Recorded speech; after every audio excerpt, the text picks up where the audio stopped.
here specifically because you know Sean Faircloth. Some of you are here, have never been to an Atheist United meeting before, but you know Sean, you know what an effective leader he is, you know what a great... I have said, and I have heard other people say, he is absolutely the best speech maker in free thought. If you disagree with everything he says, you'll love the speech. But you won't disagree with everything he says. He has asked me to let you know that soon those speech-making talents will be put to use as he goes with Richard Dawkins on his book tour and opens for Richard in Richard Dawkins' speeches. So that's a marvelous thing to be happening. And I didn't know this until 10 minutes ago, Sean has written his own book. It's going to be called, it'll be out next February by Pitchstone Press, and it's going to be called The Theocrats, How the Religious Right Harms America. So I know to you folks the idea that the religious right might harm America is a little bit shocking. Sadly, we've seen what they've done in Norway recently. But it should be a great book. And he'd like you to keep your eyes out for that next February. I've reminded him that the last speaker to speak prior to his book coming out here acknowledged Atheists United for our feedback, and he said his book's already been sent away, so you can tick him off if you want to. Tell you what I think of with Sean and this particular speech and concept. I remember Nobel laureate in the 1980s, Wolf Soyinka. He was a laureate in literature. And in the late 80s, I think about 88, 89, there was a symposium of Nobel laureates, each of whom was invited to present a paper on how they thought we needed to approach world problems. Soyinka, many of the speakers talked about our religions and our going. Soyinka talked about religion too, and he stressed what a huge failure it had been in solving problems and what a general success it had been in causing problems. And he called for the 1990s to be the decade of secular solutions. Well, I'm older than a lot of people, but most of us here remember the 1990s. I don't think it happened. The speech was marvelous. Well, Sean has another marvelous speech on a secular decade, but he also has a plan. And I think this is the man who's going to bring us the secular decade. However, I think he'd want me to caution you, he can't do it without us. So, let's, I don't see Sean, is he? Oh, okay. Hiding in the crowd. Okay, so, let's please welcome Sean Faircloth.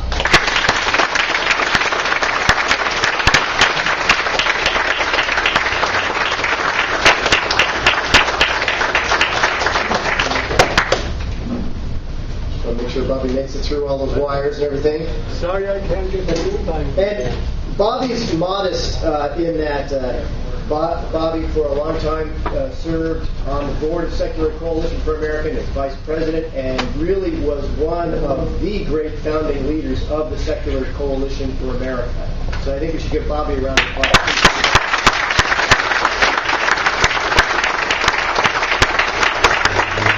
Unlike Bobby, who's a leader in this movement, I am basically your employee. If you care about the separation of church and state, if you care about the acceptance and inclusion of non-theistic Americans, then you're my boss, and I work for you. And you tell me what to do, and I'm really honored to work for you. And I want to make sure that you tell me what to do. So by the way, in connection with that, how many of you are already signed up for action alerts at secular.org, our organization's website? So maybe a third, so they're the boss right now. Until you send me emails, see, I won't know what you're telling me what to do. So the rest of you you can do it with your smartphone right as we speak, and sign up at secular.org, and then tell us what to do as we lobby on your behalf in Washington, D.C. Now, I am intimidated. Bobby mentioned I am going to be the opening speaker for Richard Dawkins' new book. Some of you I know were at TAM, where Richard Dawkins presented for one of the first times a taste of his new book, which I think is going to be fantastic. It is a book that describes mythologies in the world and questions about how the world works, and offers, with no rancor, summaries of various mythologies of, say, how the world began. It will give, say, an Aztec version of how the world began, and a Christian version of how the world began, and then it will give a scientific version of how the world began. And it's very complementary to all the myths of the world, but then also says, well, here's the reality of how mythologies are dealt with. And it treats Christianity as one of many mythologies that are to be respected as part of our culture and heritage, but not one that's above any of the other mythologies. So it's a big honor, but also I'm pretty intimidated to speak before one of the greatest scientists in history, one of the greatest scientists living today, especially since I'm not a scientist. You know, I'm a lawyer, a politician, a lobbyist. I know how much admiration that garners. And also, I'm just not a scientist. I mean, what I know about science, I learned from going to the Creation Museum with P.Z. Myers. And I did learn a lot there, because they explained how the dinosaurs got on the ark. It was because at that time they were baby dinosaurs when they crawled over there. It says so right on a plaque. So I know it's true. I'm sure it's true. They also have another plaque, and I'm not making this up either, that has faith and reason. You can know, and they tell you, which one is the good path and which is the bad path. And they actually have lists of bad characters, like Voltaire is specifically listed. It's not too often you see Voltaire listed bad guy.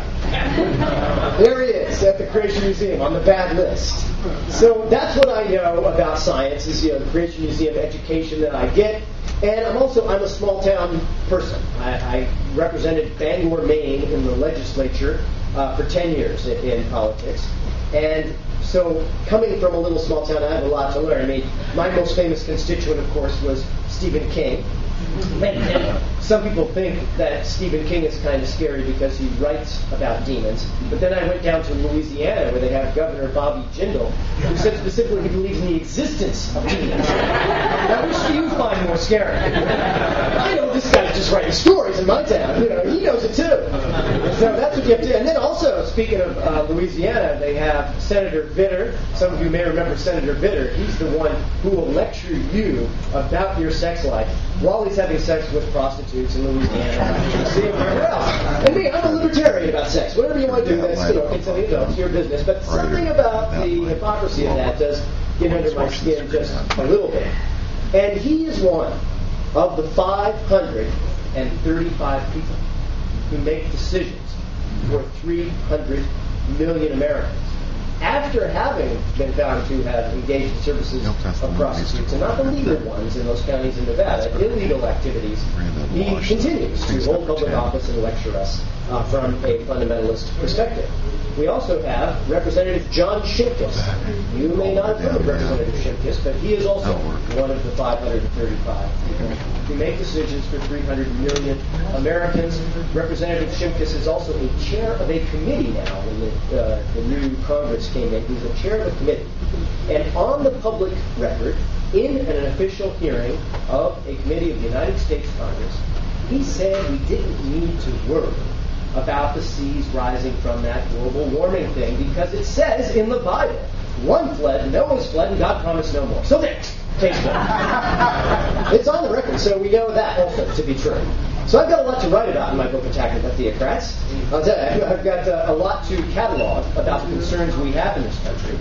And we have a lot to do together. And it does remind me of a quote from this woman. Who are trivia fans? Anybody here who know this woman? Margaret Mead, and most of us know her quote if you don't know her picture. Famous quote, you see it all the time on the walls of non-profit organizations.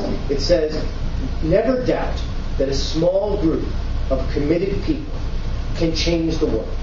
Indeed, it is the only people who ever have. That's true. It's an inspiring quote. And I want to pay tribute to the people that I think most embody that spirit of a small group of committed people changing the world. I speak, of course, of the religious right. And I do speak of the religious right because they looked around at the United States of America in the 1960s and they did not like what they saw. Whatever preaching they liked. They didn't like the preaching of Martin Luther King. They didn't like the preaching of Robert Kennedy. They had a whole different viewpoint. And you know what they did? They worked hard. They ran people for the school board. They ran people for the city council. They ran people to the state legislatures, and they built up their level of power until, really in 10 short years, they transformed the political landscape in this country so that the big-time politicians who heretofore have not paid any attention to them now pay very serious attention. A lot of you may remember that famous phrase, tear down this wall. You remember that phrase? Well, I want to talk to you about the time in 1980 when Ronald Reagan, in August 1980, really did work to tear down the wall of separation of church and state. That was the wall he sought to tear down, because there, in Dallas, Texas, before a huge crowd of people all assembled, all evangelical ministers, at their big convention, Ronald Reagan spoke to them. And he was talking about the IRS law, the IRS code that says that preachers can endorse from the pulpit if they want their tax-deductible gift. And Ronald Reagan said, maybe you can't endorse me, but I want you to know that I can endorse you. And with that moment, the Republican Party in this country crossed a Rubicon. And it hasn't looked back. And you have to say, congratulations. Congratulations to the Christian right. Congratulations to the moral majority, because they never were the majority, and they never were moral. And yet, they now, today, as we can see, have veto power over one of two major political parties in the United States of America.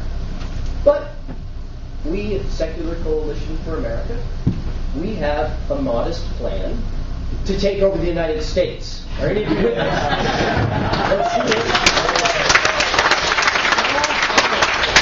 It's called Our Secular Decade. And there's Jimmy Stewart. And I picked him on purpose. Because, darn it, he's us. We're flagging country. We are the ones who speak for the central values of this country. The values of Jefferson. The values of Madison. Those are our flag-waving values. Those are the values in which we believe. You know, people can say what you want about Bill Gates or Warren Buffett, but radical is not the right word for those two guys. Their values, Gates' values, Buffett values, our values, non-theistic values. Don't let anybody marginalize you. Don't let anybody marginalize your values. Our values are the mainstream values. Our values are the values of people like Edison and Whitman. It is our heritage, our patriotic mission to this country. And this plan is a specific and serious plan to move us into the future.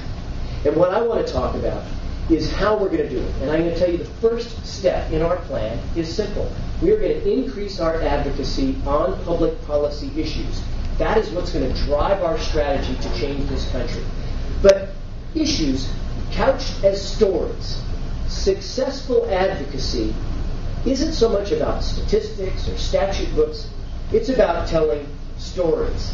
And you know, this guy right here, 256 words at Gettysburg. And unless you believe that 7 years ago is some kind of statistic, he didn't use any statistics. He told a story, a concise and powerful story about our people, and changed in 256 words how this nation thought about itself forever. This guy, right here, he sent a man to the moon. Statistics, statutes, those were involved. But what did he do? He told a story of some Irish boys walking across the countryside. And when they came to an orchard wall that was too high and too difficult to climb, and they think it would not permit them to continue their voyage, they took off their caps and they tossed them over the wall. And then they had no choice but to follow them. John Kennedy spoke to our heads, yes, but he captured our hearts. That's what we need to do. And I'll tell you, as Gerald Ford said, I'm no Lincoln. And as Benson said to Quayle, I'm no Jack Kennedy. But I have been listening. I've been listening to you. I've been traveling around this country. I've had this job for 2 years. And I've tried to listen carefully to all of you who are engaged in this movement. But I've also tried to listen to the mood of the 300 million people in this country, and to the 50 million people who identify as secular, but only a small percentage of whom are now activists, and tried to think, what can we do? And so I've tried to listen and read and think some more. And by listening, I submit to you that our public policy strategy must be to tell the stories of how our fellow citizens, how our fellow human beings are harmed by the privileging of religion in law. Secular Americans, we labor under what I call a noble flaw. We are so filled with the ideal of what we say with our head that we fail to connect with people's hearts. And that's how we're going to connect to a broader public. Let us have a call to justice. Let us have a call to the compassionate hearts of our fellow citizens. As secular Americans, we have been known for opposing In God We Trust on the coins. Let us now be known for protecting children from the so-called faith healers who torture their children while praising their own religiosity as they leave their children to die. Let's be known for speaking out for those children.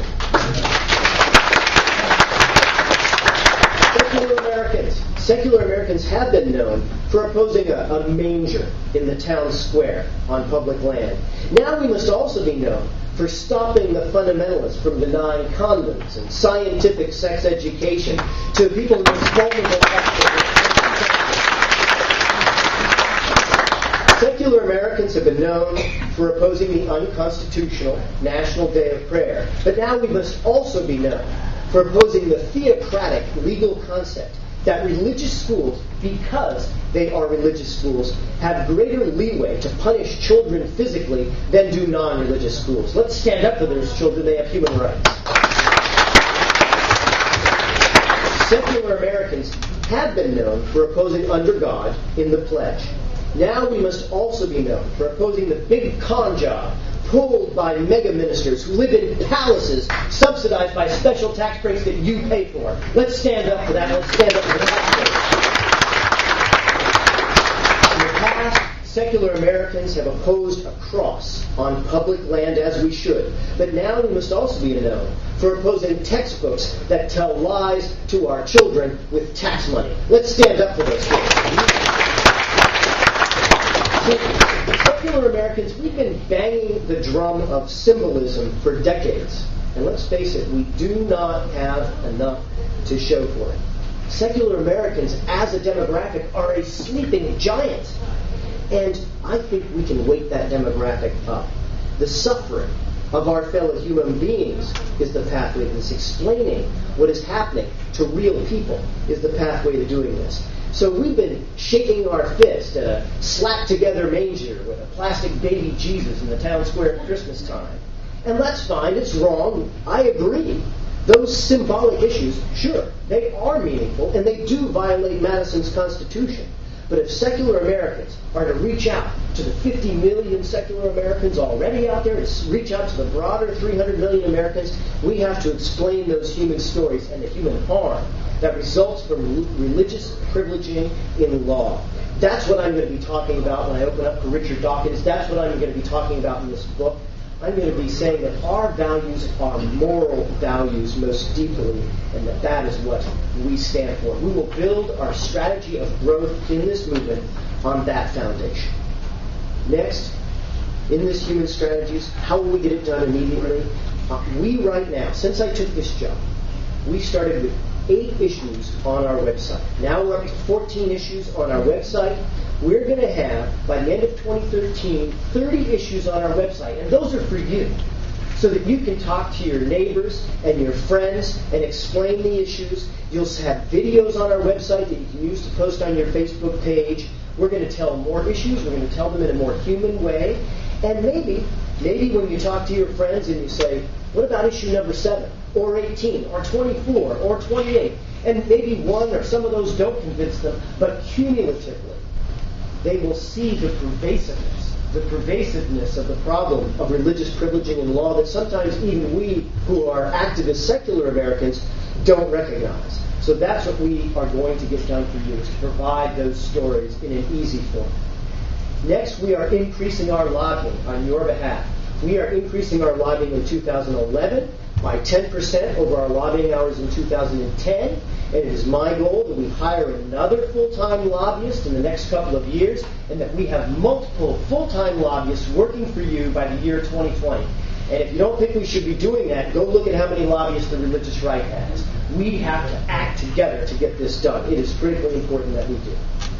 Third is that we are going to have Secular Coalition for America become the automatic go-to organization for the media. So the New York Times knows, Time Magazine knows, Huffington Post knows, where do we go to find out information about what's happening with privileging of religion in law? They go to our website. We had our chief lobbyist, Amanda Knief, some of you may have seen, ask the first question of President Obama at a town meeting the other day, put him on the spot about faith-based initiatives. We're going to put ourselves in the media, and we're going to continue to bang that consistent drum in our lobbying, in our issue positions, and in our media outreach of the human harm of privileging of religion in law. Because I'll tell you, this guy, agree or disagree with him, one thing that he was really good at was a consistent message. And I'm telling you, as the executive director of this organization, that during this Secular Decade Plan, we are going to bang that drum and bring it home, not just for us who are already active, but for the 300 million Americans throughout this entire country. That's what we need to do. We are putting together podcasts. We're getting together where we have people who are blogging on our page on public policy issues, so that we have content provided for people at the secular.org website that can really help you inform your fellow citizens about our issues. That's what we're going to get accomplished. Next, we're going to broaden and deepen our base as a movement. And I tell you what, the most important part of that is our 50-state plan. We just last October, we kicked off the Secular Coalition for Arizona. That's right, Arizona. And we kicked off one, our second one, the Secular Coalition for Alabama. That's right. Right down in Alabama, because we're going to bring the grassroots right there. We're going to have a Secular Coalition for Oregon. We're going to have a Secular Coalition for Washington. We're going to have a Secular Coalition for Vermont. But we are going to have a Secular Coalition for Mississippi. We're going to have a Secular Coalition for Texas. We're going to have a Secular Coalition for Sarah Palin's Alaska. That's what we're going to do. I used to live in Alaska. It's not Sarah Palin's Alaska. It's our America, and we're going to take it back to the secular values that we believe in. That's what this whole mission is about. And that's what these organizations are going to do in each state. I just hired a new chief of staff. She's going to work on outreach. And what's going to happen in a secular coalition for California is that folks here on the ground in the home state are going to meet with members of Congress in the home district and issue those magic words. As a politician, I know what they are. I am your constituent. I vote on your election, and I need your help. We haven't done that in the past. It's great to have emails, and it's very important, don't get me wrong, to have emails that we send to members of Congress, and we're going to continue to build on that. But we need to have the faces, looking them in the eye, politely asking for our issues to be respected. You know, I served 10 years in politics, and I was in a position, I was on Judiciary Committee for 6 years. I was on the most powerful committee after that, the Appropriations Committee. I was then elected by my colleagues majority whip. My point being, I had reason to be lobbied.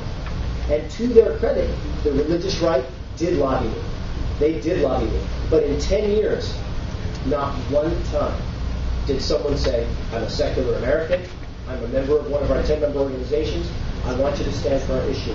This 50-state plan is going to change that. It is going to change our movement, and it's going to help our movement. We have 10-member organizations, and we, the Secular Coalition, we simply serve. We work for our 10-member organizations, and this 50-state strategy is going to help them grow. It's going to help American atheists grow. It's going to help American humanists grow. Why? Because I think there are people who love the scientific debate. They love the discussions on issues back and forth, and that's really valuable.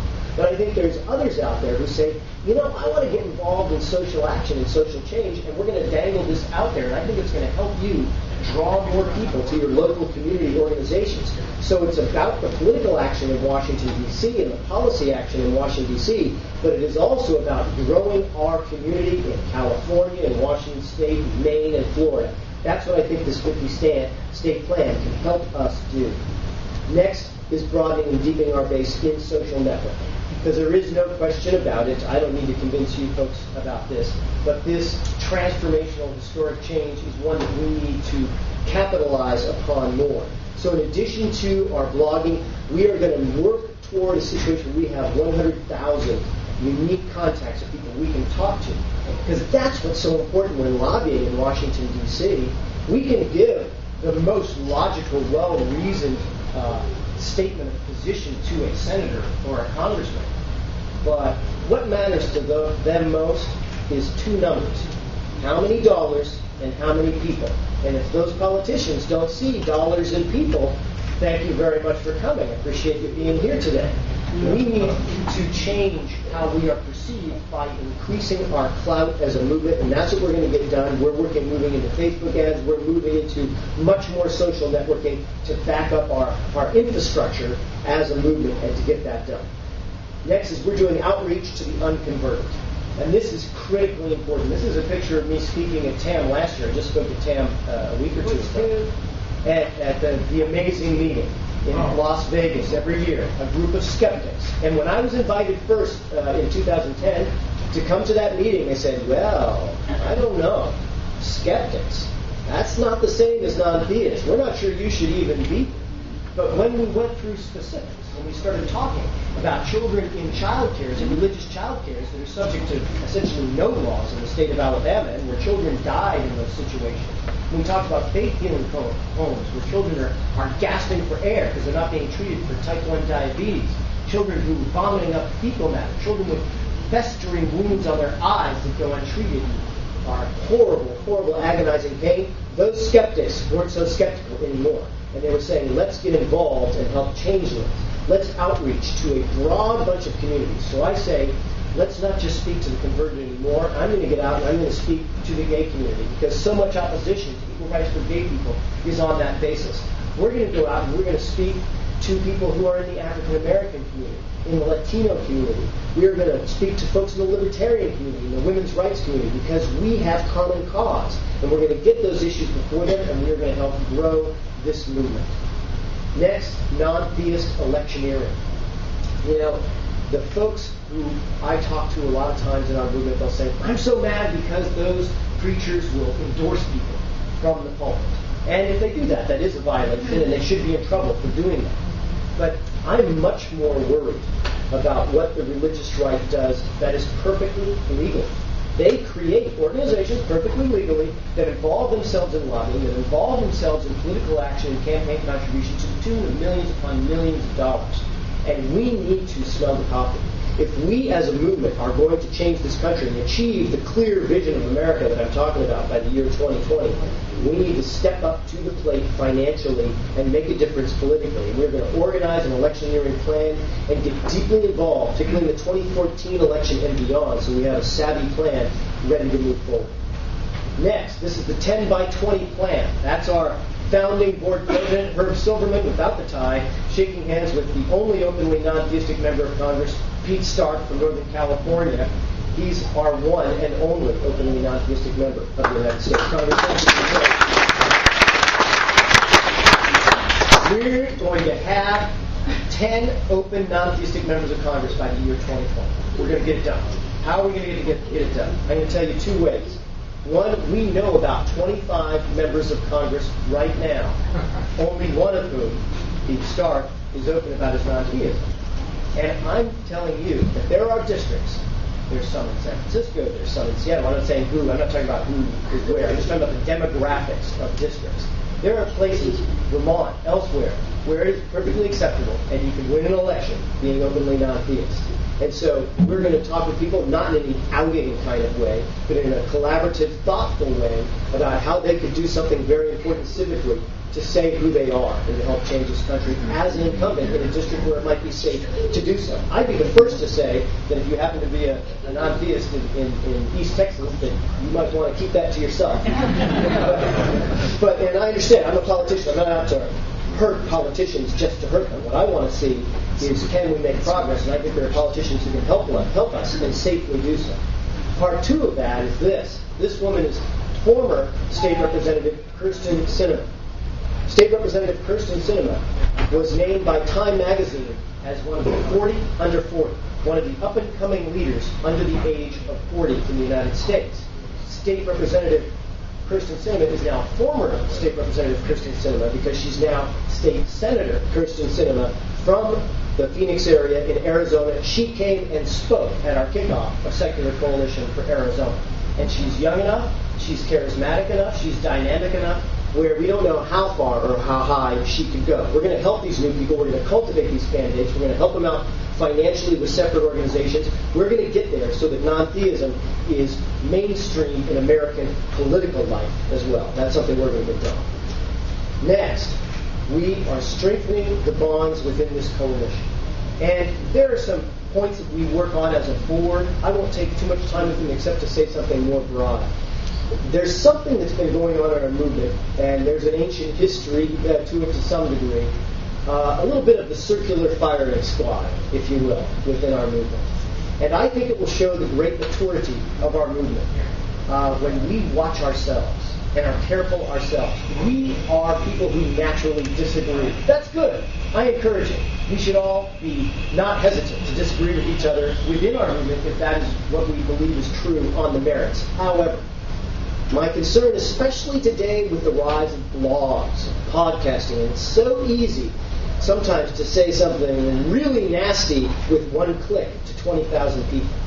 And what I want to ask us to do when we are talking about fellow leaders in our movement, we're talking about fellow participants in our movement, not to avoid disagreeing, because we should have healthy debate, but that if you're going to criticize someone in this movement, to at least say, I'm going to use this old technology called the telephone, and call that person and say, I want to hear your viewpoint. And whether that person is Richard Dawkins or anybody else, let's talk first, because the religious right is out there, and they are working it in Washington, D.C. and throughout this country, and we need to unite. We need to mature as a movement and make sure that we work. It doesn't matter whether we call ourselves atheist or humanist or whatever term you want to use.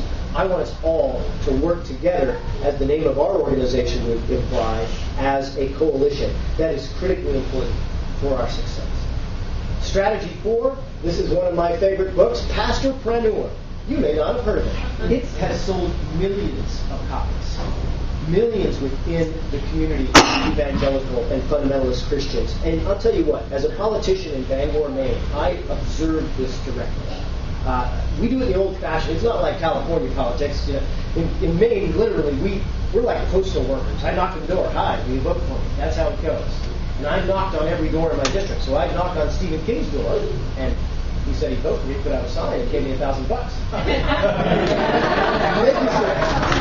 But that's not how I won. I won because I knocked on every door in the trailer park. I did. I talked to everybody there, and I remember people saying, well, poor people don't vote. Well, they vote if you talk to them and listen to their concerns. And we really did well with that, in that listening. But something I noticed during a decade of politics was that, my cultural heritage, Irish Catholic heritage, you saw the nice, beautiful Catholic church in our town. Big. Fewer and fewer people filling the pews when you went to Catholic church. Beautiful architectural structure. The Jewish congregations, fewer and fewer. The old, what you call the mainline Protestants, liberal Protestants, fewer and fewer of those. But the fundamentalists, which demographically had nothing to do with northern New England, with their roots, their cultural roots were in the deep south, they were either holding their own or growing. And I tip my hat to them. They were organized, they were clean cut, they were energetic, they went out and marketed themselves, and I got to tell you, I have some admiration for what they get done. We in this movement need to take a page from the concept of innovation. But actually, I don't mean the concept of innovation with these kind of folks. I mean more of innovation that involves really bringing a kind of entrepreneurial approach to this movement. We held a summit in May in Washington, D.C., and we tried to cultivate new leaders to get involved. And you know, something to me that's really important is that I'll hear people sometimes say, well, if you seek diversity, that is, you want to have, say, more women or more people of color involved, well, then you're kind of trying to lower the standard in order to have that diversity. I view it as exactly the opposite. That if I want to increase the quality of the ideas that I get, I want a broader mix of people to bring those ideas forward. So I think it's very important. I like old white men. Yay!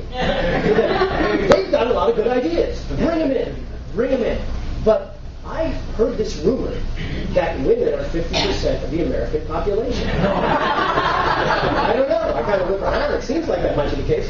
And yet, in our movement, there's been somewhat of a deficit there. So in our Leadership Summit, we cultivated it so that we had half the people attending the Leadership Summit where we brought up new ideas for our movement, half of them were women. More than half the chairs of the committees that worked on the issues were women.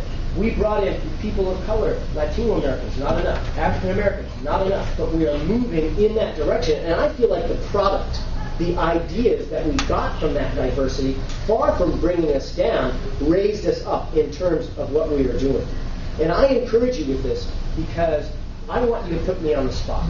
I want you to put me on the spot. We're going to hold these strategic summits every 2 years. So the next one will be in 2013. I hope you'll consider coming. We're thinking we're going to make it sort of something you apply to. We're going to keep the number of people who attend limited, and people are going to apply like they're going to a seminar to really offer new ideas. But regardless of whether you go to our summit or not, what I'm looking for is for you to put me on the spot and see me in a couple of years and say, hey, Sean, remember your secular decade plan? What did you get done? I want you to put me on the spot. And that's fair, because I'm the executive director of this organization. But I'm also going to turn it around and put you on the spot and say, what did you get done? How did you specifically help out? How did you read this plan and say, well, I'm not a marketing person, but I'm an organizer, or I'm someone who can raise money, or whatever it is. I want you to say, I'm going to look at this plan, and I'm going to find the portion of the plan that relates to my skill and bring that skill to the table so we can really build this movement. I'm asking that commitment from each and every one of you. Next is a continuous strategic planning process. We have a strategic planning committee. We're bringing in business leaders who have been in the software industry and others who are saying, here's how you can improve the business plan. I'm the first to say, I'm a lawyer and a politician. I don't know much. But the one thing that I think I do know pretty well is that I'm willing to steal your ideas. And so I want to meet people who say, oh, I've got this idea, and let's offer it up, and let's add it to the plan or adjust the plan as necessary. We're going to do this continuously throughout the execution of this 10-year plan. Next is our internship program.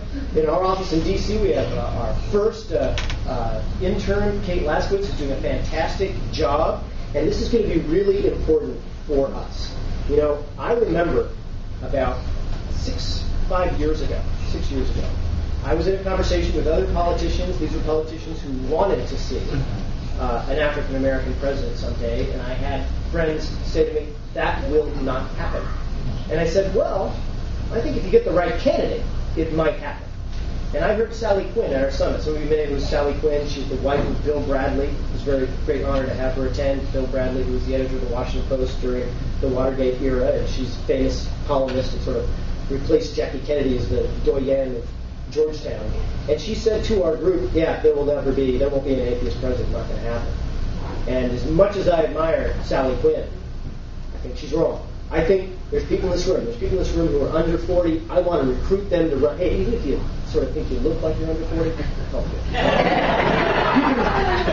That's it. I want to meet these people. I want to get them and say, you can do it. You can run for the school board. You can run for the city council. You can run for the state legislature, and we can transform the United States of America. And that some of these people in that age bracket have the potential where they could rise to the top of national leadership. And I want them to do it as participants in this movement. And I want you, all of you, to help me recruit and find those people who have that kind of skill. And that's part of what our internship program is about, is getting the feet wet in Washington, D.C., giving them that leadership experience so then they can go back to their communities and really offer the kind of leadership potential that will make a huge, huge difference.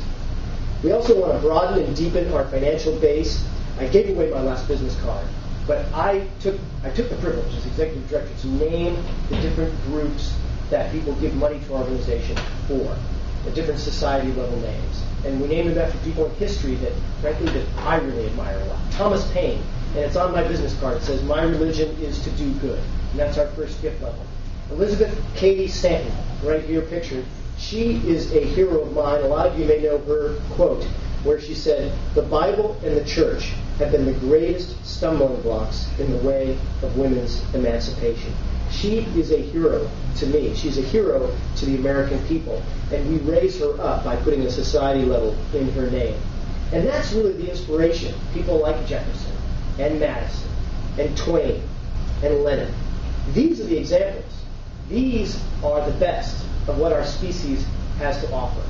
I have lots of good religious friends. My best friend from my roommate first year of college, he's a fundamentalist Christian. And sometimes we get the argument about, well, how can you be moral and what do you think life's meaning is if you don't happen to believe in God? There it is for me. I look at Jefferson and Madison and John Lennon and Elizabeth Cady Stanton and I say, that's the meaning, these people, this inspiration. I want to be like them. I know I'll never make it. I'll never be as good as them. But I think we ought to give it a shot. I think we all ought to try to be as good as these people and what they aspire to. I think that's what this whole entire movement is about, is that belief that human beings are the ones, that we are the ones that can really transform our world and make it better. And we can. I think we can get to that tipping point in 2020. I'm not saying we'll get all the way there, but I'm saying by 2020, if we work together, we can get to that tipping point where secularism becomes central to the political discourse. And then, what I'm hoping for, and what I hope I could live to see, is a day where secularism is really the standard for our society. And who better to quote in this regard, the standard that I believe in, than Tom Jefferson, who said, "Fix reason firmly in her seat, and call to her tribunal every fact and every opinion, and question with boldness even the existence of God." That's Thomas Jefferson. What is that world going to be like? Because we're going to get there. I want to lay out for you 10 principles of what a secular America will look like for all Americans. And I have to say, sadly, that every single one of these 10 principles are things that we need to lobby about today in Washington, D.C., because they're not true now. But they're going to be true.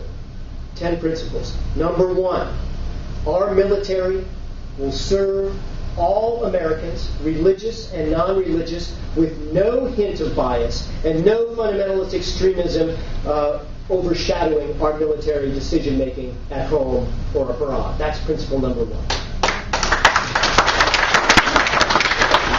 Principle number 2, any federal or state-funded program, whether offering services domestic or foreign, which relates to reproductive health or intimate sexual decisions, will be based on science and public health, not based on religious bias, the denigration of women, nor sexual minorities. We're going to stand up for that. Number 3, healthcare professionals have an obligation, an ethical obligation to fulfill their professional duties in respectful service to the vulnerable people who need their care. And therefore, no pharmacists denying prescriptions, nothing like that. They will fulfill their professional duties or they will find another job. Yeah.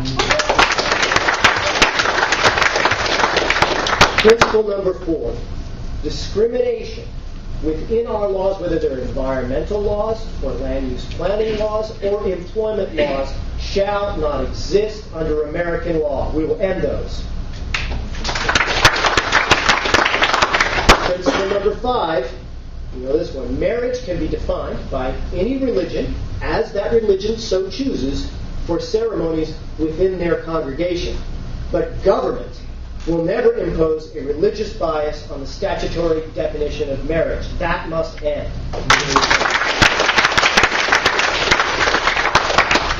Principle number 6. When facing the end of life, all American citizens have control over their own bodies. We stand for that principle. Number 7, America's youth shall never be subjected to religious bias in education. If there is 1 penny of government funds, there shall not be 1 iota of religious bias or propaganda. We need to stand up for the young people. Number 8, our Congress and legislatures shall be representative of religious people and non-religious people alike, and there will be no political bias against candidates who are secular Americans. Number 9, there will be 1 consistent standard pertaining to the health and welfare of children. Religious fundamentalists can impose whatever they choose on their own bodies and on their own lives, but the health and safety of children is a universal human right, and we will have a consistent standard regardless of the religion of the child's parents, the religion of the child's school, or the religion of the child's child care. We will stand up for the human rights of these children. Number 10, medical progress and scientific progress shall be dedicated to the health of all of our fellow human beings and citizens, and never be impeded by religious bias. And I want to linger on this last point. Scientific progress, whether 250 years ago in the time of Jefferson or 250 years from now, we will be judged by how closely we adhere to the Enlightenment values, to the values of scientific reasoning. Evidence guiding our conclusions and compassion guiding our actions. When stem cell research is betrayed, our fellow human beings are betrayed. When science is betrayed, the human spirit at its very best is betrayed. The incremental improvement of this world is the best concept that our species has ever derived. We need to stand up for that concept. This decade is going to be pivotal in American history, and it is up to us to lead. You know, the great free thinker Helen Keller said that life is either a great adventure or it is nothing at all. I ask us to work together in this adventure. I am telling you, I'm committing to you, that I'm dedicating these 10 years to this movement and service on your behalf in Washington, D.C., but building this coalition throughout the entire United States. That's what I pledge to you. But I ask from you a pledge that you'll devote a portion of every day to the cause of secularism. Find the skill that you want to offer and offer it to this movement, because I believe that we together are at a key time in history where we can change the world. There are dangerously more theocrats elected to high office in this country than at any time before in the history of the United States. It is up to us to turn that around. We can do this. We will do this. I thank you very much. Let's all work together.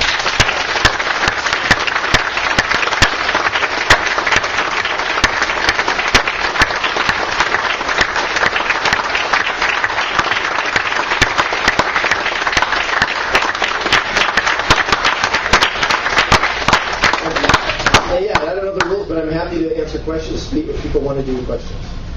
John, could you please repeat the questions after they're raised? Yes, sir. Yeah, go ahead. I was taken aback by your listing of all the minority people of color and all of that. Aren't we all from out of Africa? Yes. Would you say Homo sapiens living in Mexico? I like that. Homo sapiens, we're all out of Africa. I agree. Stop the separation. Let's ask that. Put in an equal separation by national origin, national. I agree with you, but I have a somewhat different perspective. There's a woman named Ayanna Watson who attended our summit, and she's working now on organizing an African American atheist group. And I think there are experiences within the African American community that I'm not knowledgeable enough to speak from. And I feel that added voice, for instance, and I'm not predicting the future here, but if among our 10-member organizations there were someday to be an African-American atheist group that participated in a coalition, I think it provides a real opportunity. And I just want to give you an example of this, because I've been speaking around the country a lot, and I've had some of the African-American folks where I go speak at different events say, it's different, and it's unique and a unique situation for me as an African-American. And so finding out that there's an Ayanna Watson out there who's organizing kind of provides a place and a forum for me. And there's a woman who I've talked to a lot who's spoken at some of our conventions, Indra Zuno, who is a Mexican heritage. Actually, she is originally from Mexico itself. And she says that, there's a whole heritage that she has to deal with that I'm not quite as familiar with. So I agree with you completely. We're all from Africa. We're all one species, most certainly. But I think there are cultural differences that having those communities can be helpful for us to build the movement. When I talk about the Latino community, when you look, there's just an article in the New York Times recently about this, but the change in demographics in the American South, for example, people think of African Americans, but a lot of it's Latino changes in Alabama, places like that. And I think that it's a real opportunity for us to do some real outreach. So I fully agree with your ultimate conclusion, but politically, I think that there's a lot of reason why some folks in different communities want to get together and talk about the issues from a cultural background. Yep. I wonder whether you have tried to contact Fox News. I have seen them 4 times denigrate atheists, and there's supposedly hypersensitivity towards this issue, that complaint, etc. And all 5 or 6 panel members have been of the one opinion against atheists and for religionism. I wonder whether you have ever tried to correct that by contacting them. Well, Fox News is an interesting relationship for the secular movement. In some ways, they are an opportunity for us. And they do it in a backhanded way. You're exactly right in everything you're saying. But on the other hand, it's an opportunity to get our message out because some of you have seen Dave Silverman and others who've gone on to Fox programs. They try to play off of us, but I think it's still an opportunity to get our voice out there. And what I think we need to do more, actually, is try to get into some of the other networks in addition. So I think, yes, contact Fox News, but they view us as kind of this polar opposite, where I think once we make an appearance there, we can show that our values are mainstream values, so we take that opportunity. What I want to do is see us branch out more so that we're more frequently seen on CNN and some of the other networks in addition to that. And that's part of, when I talk to media plan, we have a new communications manager at Secular Coalition for America, and I want to see us get more cable appearances, because our discussion at Secular Coalition for America is more in the vein of public policy. That's our specialty, whereas others, quite appropriately, would talk more about the philosophy of being religious or not, that's not as much of our specialty. But I agree with you, we should get out there in all the media and go after them when they call us, or say something inappropriate about us. Let's call them right on it, because getting our word out there in mass media is pretty hard to work. I'm starting to see more hands. You know what I'm going to do? Keep your hands up, everybody who wants to ask a question. And I'm going to give you a number. And because I'm, almost senile, you're going to remember the number. I'm not. And I'll just name the next number. So just keep your hands up, and we'll just go 1, 2, 3, 4, 5, 6, 7. Okay? 1. I'm a very atheist in my town, and I do talk to a lot of parents. And their biggest fear, I spoke to a lady last night, she hasn't even told their children. The parents haven't even told their children they don't believe in God. They're concerned that they're going to offend their friends. They're concerned they're going to offend their parents. And I think this is a problem with secular parents or atheist parents. They are worried of losing friends over this and worried about coming out. And the only way we're going to deal with this is by people coming out and saying, I don't believe, I'm still a moral person. So how do we deal with that? How do we get these people out of the closet? I think it helps to have a really cool English accent. I was talking to these women the other day, and they're like, yeah, English accent, they're halfway in bed. I was like, what? I gotta learn how to get this accent going. Anyway, no, you're absolutely right. And for me, I think it's there are situations where the stigma and the injustice comes, and it's true, it does happen. And when we recite cases in some of our lobbying, we've seen very horrific situations in schools, where there'll be a club for non-theist kids or atheist kids. The principal will try to shun them and not allow them to complete violation of the policies of the school, much less of our Constitution. So it is out there. There is an injustice, no question about it. But what I hope people will consider is it's not always that bad, and it might be worth the leap. I'm never going to tell someone to do something that's going to harm them. I don't want anybody to be harmed, and so you have to weigh your own situation. But just a personal example for me. In the legislature, and I wasn't waving a flag or anything like this about it, but I remember we had as you all know, beginning of legislative session, they'll have a prayer that starts the session, and usually, frankly, it's politics, right? I mean, what's going on here, just so we all put our cards on the table, is the politician is saying to the minister, come, you'll speak at the opening session, and the minister mentions their name, and, Representative Jones asked me to come speak, and they just got their name in front of, however many hundred people in the congregation. That's what I think this whole thing is about, in my opinion. But as you get late in the legislative session, things get busy, they don't schedule the clergy and so forth, and sometimes they'll just have the elected officials do it to move on with the session, and I put my name on the list. And so I did the opening prayer, and my prayer was from Walt Whitman and Susan Jacoby's book, Free Thinkers. And so a couple of people on the other side of the aisle wrote the speaker and said, that wasn't a real prayer. That's right, it wasn't. But I didn't suffer any big consequence. Now, if I'd run for Congress or something, it might have been an issue. I don't know. It certainly would have been an issue if you're running in Alabama or someplace like that. But it wasn't the level of consequence I think people sometimes perceive. And I think that there are very bad situations out there, and I particularly worry about the ones with children or people in employment situations. But I think a lot of times we can come out and say, this is what I think. And in my book, actually, I talk about this. I really sincerely believe, there's a quote from Eleanor Roosevelt where she said, I don't really know whether I believe in a future life. It's the first, to me, she's the greatest woman in history. And she said, I don't really know. And she said it not, at the local bar. She said it on This I Believe, your broadcast on NPR. And she said it candidly. She didn't make a big deal of it, but she was honest about her viewpoints. And she actually talks further in this about how she's talking to her husband, in my opinion, the greatest president in history, where he was saying, maybe send him so they get the cultural heritage of the Episcopal Anglicans or Episcopals, whatever they were. And she was sort of questioning whether to even bother with that, and saying so. So I'm not saying that there's not a stigma out there, but I think that let us try it. If you think you could try it, I'm hoping people might consider trying it. And to give examples of how you do it, and it's okay. And by the same token, we need to bring, and we want to know, and in fact, we're going to start putting together a catalog, as some of our fellow groups are doing, of situations where it does happen that there's injustice, and be ready to speak out about that as well.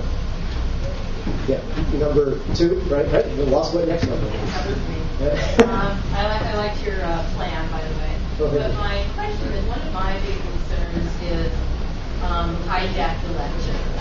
And I've been hearing a lot or reading a lot about that the religious rights do a lot of redistricting right now. They're so organized, and that they've always been doing that, but that they're really there's a lot of changes being made. And also, I think some states have been enacting laws that make it a little harder to vote for certain members of the population. Yeah. And so, I'm feeling very, frustrated thinking that we're going to go into a hijacked election scenario, perhaps yet again. And I'm wondering if the secular this is doing something on that front. First, you're very right to be worried about that. That's a practical reality when a legislature controls redistricting, as they do, because that's the time it is every 10 years. And so because of what happened in the last election, there are not just a lot more theocrats in Congress, there are a lot more theocrats in the state legislatures. And speaking as a 10-year state legislator myself, that's where a lot of the action is. Healthcare reform notwithstanding, Congress tends to move glacially or in response to some horrific emergency or whatever. Legislatures, there's more leeway where policy change occurs. For me, when I was there, I really liked that because I was able to push things and successfully that I really believed in. But in the current political climate, you are very right to be worried in terms of redistricting and the thwarting of the voting rights in this country. And I think it's a calculated move in terms of thwarting voting rights in this country. As far as Secular Coalition for America, we are fairly strict. in our mission, in that we stick to separation of church and state, acceptance and inclusion of non-theistic Americans, privileging of religion and law. So where we see that, we are ready to go. Some of those issues that you're talking about, where I, as an individual, agree with you, they wouldn't necessarily be ones that we would lobby on, and furthermore, we don't lobby state legislatures. Now, you form a state secular coalition, as long as you're keeping consistent with separation of church and state, that's what we ask for, a state secular coalition. But what I would be the first to say that there are some issues that entirely appropriate to be concerned about that you might go to other organizations to work on.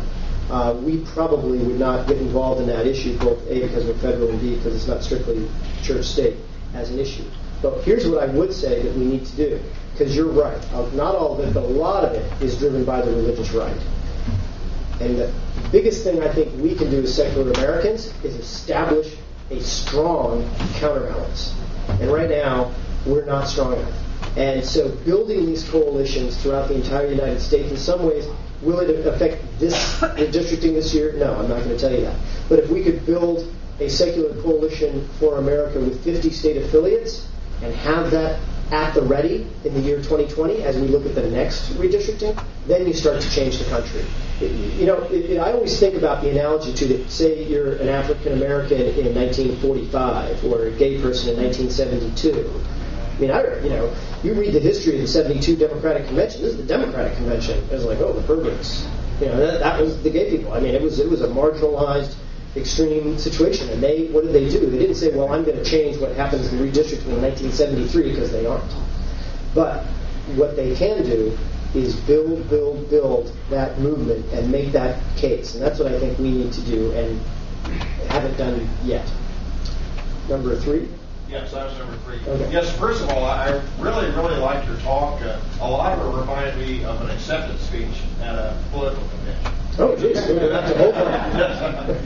Anyway, my question was, my father came from Texas and was the son of a very prominent Texas judge, and a lifelong atheist in the closet all his life.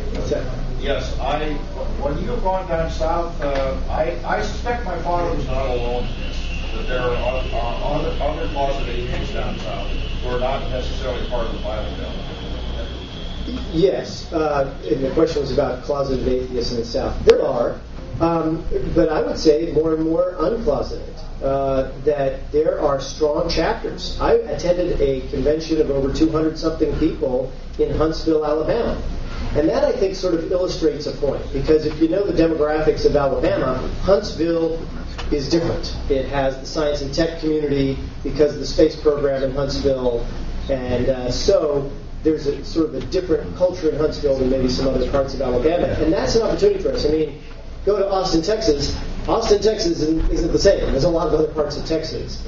And what I want to do, and what I think we can do through the internet in particular, is with the issues that we put on our page, I want the young person who's in a rural fundamentalist town in Texas to read our website and read about it, because we had a video about a member of Congress from Texas, actually, who spoke out against the Texas school board. She was from Dallas, and she felt it was acceptable for her to do so, and she spoke out against what the Texas school board was doing, and we supported her resolution in Washington on this. And I want people in those small towns to see it, because I think, I don't know about your own father's situation, but I think there's lots of people in these small towns that in the past, the isolation was so much more isolating, and that with communication through the web, that we can say to people, yeah, you're in a small town in Texas, but there's people who don't think Voltaire is bad, really. And then, we can draw those people in. And I think they are there. There's intelligent, good people throughout the entire United States, including the South. And so one of the things I'm excited about this Richard Dawkins tour is, and it's his decision, not mine, but I really admire it, is that he's coming to California, and I forget exactly when, but during a lot of October, he's going through the Deep South. And you see these folks coming out, and they're more energized in a sense, because I guess if you live in the Upper West Side of Manhattan, you think your viewpoint is much more accepted necessarily than the situations you're discussing. And so that's something I'm working on as well, is I really mean it about Secular Coalition for Mississippi. I'm not saying it's going to transform politics in Mississippi day after tomorrow, but get that voice heard, and more people start to find out, oh, there are others of us, you know? I wonder about that William Faulkner guy. Anyway, let's, some number. Four, thank you. I was wondering, what exactly is the difference and the overlapping ideas between like you or the Secular Coalition and Freedom from Religion Foundation or Americans United? Well, there's a lot of agreement, but I forgot to do this. Would you folks mind if I could pass these out to all folks in different rows? And I apologize, this is a little more specialized brochure because we just moved to a larger office and we couldn't find the regular brochures in the boxes. But this will give you a little taste of it. Now, you were asking about Americans United and also FFRF. FFRF does a great job. A lot of times they focus more on those litigation issues, more on local issues, and I have no beef with the general gist of where they're headed. They don't happen to be one of our 10-member organizations. I'd love to have FFRF be one of our 10-member organizations. We do public policy lobbying in Washington, D.C. That is our primary focus. So we might, sometimes we've done like a friend of the court letter or something like that, but we don't sue. We don't litigate. That's for other organizations. And our 10-member organizations, AHA, AA, they do litigation, and that's great. AAA, I think they get involved in litigation as well. But so functionality is somewhat different. Then another thing is in terms of focus, you mentioned Americans United, and for those of you who don't know, Americans United for Separation of Church and State. It's a great, long-standing organization. They're religious and inclusive of non-religious as well. And we lobby side by side with them. In fact, we lobby side by side with a group called the Interfaith Alliance, which is religious. But they're ones who believe strongly in separation of church and state, and they agree with our positions 90% of the time. Thank you.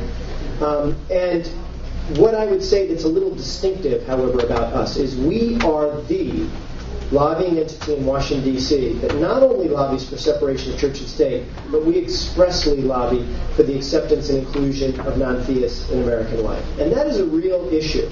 Whether you talk about funding, tax money going to the Boy Scouts, where they discriminate not only against gay young men, but also against non-theist young men, which is just wrong. And by the way, not needed. The Girl Scouts, I think they're surviving okay, letting in lesbian and non-theist little Girl Scouts. I think we're okay. I haven't seen the world crumble because they allow for that. And so this Boy Scout situation, it is insidious. And those are the types of things that we put a little extra emphasis on. Let me give you another example, and I could give you many, but just another one. You've heard of the Campus Crusade for Christ and all of that, millions of dollars. And then you look at what I find is even more insidious. You look at the little kids, the elementary school, middle school, where there's serious proselytizing going on. There's a friend of mine, Catherine Stewart. She's got a book coming out about this, where they're proselytizing to little kids, sometimes using that Supreme Court decision where they're proselytizing to them in ways that I think go across the line. But as soon as the buzzer rings is when they're supposedly allowed to hold these events on campus. And there's been incidences of situations where they'll say to a kid, listen, if you haven't found Jesus Christ as your personal Savior, you can tell the other kids that, sorry, but they're going to have to burn in hell. It's too bad for them. And I guess if that's what they say, and that kind of hateful rhetoric is what they want to say on Sunday, well, that's their right under the First Amendment. But I don't think it's right for that kind of thing to be stated by an adult on a public school campus, telling some child to say that to another child on a public school campus. And this kind of thing goes on all over the United States of America. We at Secular Coalition, we really bring those concerns to the fore more so than any other organization. So we agree with those groups wholeheartedly. It's just we're pushing it a little stronger and harder on some of these issues. I'm for. Yes, sir. I think you're at least 12. And Bobby's saying we're running out of time. Last three, and then we got to run. Yeah. For number 4. Okay. How about considering 2 other strategies? An international coalition to expand secular creativity and secular quality education to develop young people's potentials for a better world? I love those ideas. The first one sounds more like an international effort that might be a little beyond our brief as Secular Coalition for America. I love the concept. Now, the other one about education, we do work on those issues, and I'll quickly summarize one of the things we're working on. There's the education so-called reform that under Bush people talked about. One of the things the New York Times article brought out not too long ago was that they kept that to math and language arts, and they left out history and science, the very specific standards. Because history, it might involve that Thomas Jefferson guy who wrote about separation of church and state, and science. Now, we at Secular Coalition, to be clear, we don't take a position on education standards as a concept. But what we do say is if you're going to have education standards, that we have an objective basis for those educational standards, and you don't leave out science and history because you're afraid of offending fundamentalists. And so when those are getting reauthorized, we're going to be out there lobbying and saying proper standards. We're not going to accept, as they have harshly done, and in the controversy in Texas where they delete the billions of years origin of the universe, or they tried to delete Thomas Jefferson in one of the references in their textbooks. We're going to stand up against that. We'll stand up on behalf of objective educational standards federally, and we'll encourage our state affiliates as they grow to do so at the state legislative level as well. Next one. I want to mention a very important point, that when they teach young children who have no conception of sin or anything, they're going to go to hell, that they're creating a mental, unhealthy atmosphere of fear in children who have not enough experience of anything to work against. Now, I'll tell you an actual story of a 45-year-old boy in Catholic faith who is impregnated with this sin business and all that. And at the age of 25, she committed suicide. She felt that she would never get to heaven. I mean, this is a mental health position. I agree with very, you. very important to bring out. And I think that the psychological community should be sick on that, because young children have no right to their own horror stories and distortion. I agree with you. It's a violation of human rights in many ways, especially these most extreme fundamentalist schools. Another one that people don't know about, Title IX. A lot of you are familiar with Title IX from sports, because that was controversial in 1972. Were women going to get equity in sports? And still there's some controversies about that. But what was less controversial was that even in 1972, most of the legislators, most of the men were willing to agree that women should be treated equitably in terms of scholastic standards, educational standards. But there was a provision in Title IX that says if it is a tenet of the religion of a school, that they can be exempted potentially from the requirement of equitable treatment of women. So that if you're in a fundamentalist school, because it's your religion, you could potentially teach a child, and I think it's very bad for the boys as well, to teach a 12, 13-year-old boy that, well, the girls have to be subordinate, or teach the girls that they have to be subordinate. I think that conception is a violation of the human rights of everybody, the males and the females in those schools, and that's just the tip of the iceberg. But we need to, I think you're right, that especially these extreme fundamentalist schools, the type of education they're getting, and we're talking about hundreds of thousands of children, is a violation of their human rights. And we have one more, too, because Bobby's saying we got to